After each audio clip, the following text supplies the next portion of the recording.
Digital યુગમાં cyber ક્રાઇમના બનાવો ખૂબ જ વધી રહ્યા છે. હવે તો તંત્ર માટે પણ ચેલેન્જિંગ બની રહ્યા છે. સાયબર ક્રિમિનલ્સ નવી ટેકનિકથી નવી મોડેસ ઓપરેન્ડી બનાવી લોકોને જીવનું જોખમ આવે ત્યાં સુધી અને અનેક ઘટનાઓને અંજામ આપી રહ્યા છે. એવા સાયબર સ્પેસમાં ડાર્ક વેબ ગોરખ ધંધા માટે તો બદનામ છે જ. Drug smuggling, gold smuggling, blackmailing, ખંડણી વસૂલવી, એક્સટોર્શન સર્વિસ વગેરે સહિતની ઇલીગલ પ્રવૃત્તિઓ પણ ડાર્ક વેબ માટે વગવાઈ ચૂક્યું છે. જોકે ડાર્ક વેબમાં પણ સૌથી ડેન્જરસ પાર્ટ છે રેડ રૂમ. હિડન કોર્નર એવા રેડ રૂમમાં હાર્ડકોર ક્રાઇમ જેવા કે રેપ, મર્ડર, હ્યુમન ટોર્ચરિંગનું લાઈવ સ્ટ્રીમિંગ પણ બતાવવામાં આવે છે. ડિજિટલની વર્લ્ડનું બ્લેક કહો કે અતિ ખતરનાક સાઇડ, સાયબર ક્રિમિનલ્સ ક્રિપ્ટોકરન્સીમાં પેમેન્ટ લઈ યુઝર્સને વેબ લિંક દ્વારા જ એક્સેસ આપે છે. અને આ વેબ લિંક રેગ્યુલર ઇન્ટરનેટવાળી લિંક નહીં પરંતુ સીધી એન્ક્રિપ્ટેડ હોય છે, જે સીધું એન્ક્રિપ્ટેડ સર્વર તથા આઈપી એડ્રેસ સાથે કનેક્ટેડ થાય છે અને ત્યાર પછી જ ઘટનાને અંજામ આપવામાં આવે છે. ડાર્ક વેબની અગર આપણે વાત કરીએ તો એક એવો પાર્ટ છે સાયબર સ્પેસનો which is totally illegal. Practically ત્યાં જવા માટે તમારા જે રૂટીન બ્રાઉઝર્સ હોય છે એ તમને યુઝફુલ નથી થતા. એના માટે એક અલગ બ્રાઉઝર આવે છે જેનાથી જ તમે ડાર્ક વેબની અંદર એન્ટર થઈ શકો છો. And it is very dark space કે જ્યાં તમે એમ કહી શકો છો કે બધા જ અલગ અલગ ટાઈપની ઇલીગલ એક્ટિવિટીઝ જે છે તે બિલકુલથી થતી હોય છે. અને એક આખું સાયબર માફિયા છે જે પોતાની બધી એક્ટિવિટીઝ વાયા ડાર્ક વેબ કરતું હોય છે.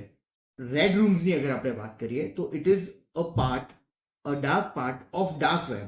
એટલે આપણે એમ કહી શકીએ કે ડાર્ક વેબનો સૌથી ડેન્જરસ પાર્ટ જે છે that is known to be red rooms. અને રેડ રૂમ્સની અંદર ઘણા અલગ અલગ એક્ટિવિટીઝ કન્ટેનિંગ લાઈવ, આપણે એમ કહી શકીએ કે લાઈવ રેપથી લઈને લાઈવ પોર્નોગ્રાફીથી લઈને સેલ ઓફ ડ્રગ્સ અને હરેક રીતના તમે હ્યુમન ટોર્ચર જે છે તેને તમે બિલકુલથી આપણે એમ કહી શકીએ કે લાઈવ સ્ટ્રીમિંગની જેમ તમે યુઝર્સને બતાવતા હોવ છો. આ જે આમાં એક લિંક હોય છે કે જે ક્રિએટ કરવામાં આવે છે વાયા સાયબર માફિયા, અને આ લિંક એ લોકો પોતાના યુઝર્સને આપે છે અને વાયા ધીસ લિંક એ લોકો એક અલગ બ્રાઉઝરમાં જાય છે અને આ બ્રાઉઝરથી તેઓ આ લાઈવ મર્ડરથી લઈને એવરી ટાઈપ ઓફ ક્રુઅલ્ટીના જે એક્ટ છે તે ઇન ધીસ રેડ રૂમ્સ એ લોકો જોતા હોય છે. સાયબર એક્સપર્ટના મતે વિકૃત આનંદ, થ્રિલ કે પોતાનો બદલો લેવા માટે યુઝર્સ અહીં પગપેસરો કરે છે.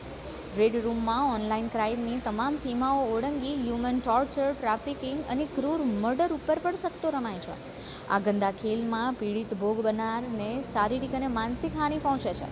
દુનિયામાં દરરોજ મર્ડર, રેપ, હ્યુમન ટોર્ચરિંગ જેવી ઘટનાઓ બને છે, જે પૈકી કેટલીક ઘટનાઓ તો એવી પણ છે કે જેનું સીધું કનેક્શન ડાર્ક વેબના રેડ રૂમ સાથે હોય છે, પરંતુ ડિટેલ એન્ક્રિપ્ટેડ હોવાને કારણે લેક ઓફ એવિડન્સના અભાવે તે વાત સાબિત થઈ શકતી નથી.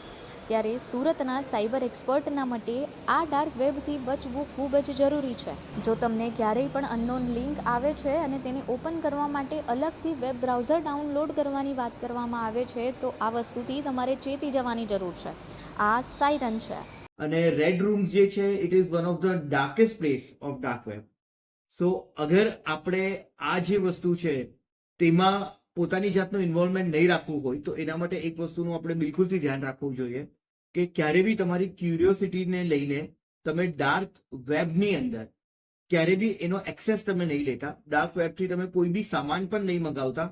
ત્યાં તમને હેકિંગથી લઈને લોકોના જે પિન નંબર્સ છે તે બી એ લોકો સેલ કરે છે. તો કોઈ બી નાની મોટી સર્વિસીસ બી તમે ડાર્ક વેબથી બિલકુલથી નહીં લેતા. તમને કોઈ લિંક મળતી હોય છે, એ લિંક જ્યારે તમે ઓપન કરવા જાઓ છો તો એના માટે એ લોકો તમને ડિરેક્ટ કરશે કે તમે કોઈ એક એક્સક્લુઝિવ બ્રાઉઝર એના માટે ડાઉનલોડ કરો અને એ બ્રાઉઝરના થ્રુ તમે એ લિંકને ઓપન કરો. તો this food B the suspicious link